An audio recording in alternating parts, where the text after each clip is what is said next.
অন্তর্বর্তী সরকারে থেকেই দল গঠন নিয়ে বিএনপির সন্দেহ প্রকাশ এবং নিরপেক্ষতা নিয়ে প্রশ্ন তোলায় রাজনৈতিক অঙ্গনে শুরু হয়েছে আলোচনা সমালোচনা।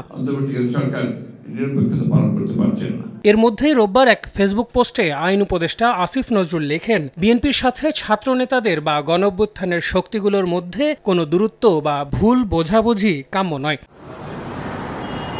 এদিন সচিবালয়ে সাংবাদিকদের প্রশ্নের জবাবে আইন উপদেষ্টা জানান, রাজনৈতিক দলের সঙ্গে সরকারের কোনো দূরত্ব নেই। নির্বাচনের সময় অন্তর্বর্তী সরকার যথেষ্ট নিরপেক্ষ থাকবে। এখনই উপদেষ্টা পরিষদে পরিবর্তন আসার মতো পরিস্থিতিও তৈরি হয়নি বলেও জানান ডক্টর আসিফ নজরুল।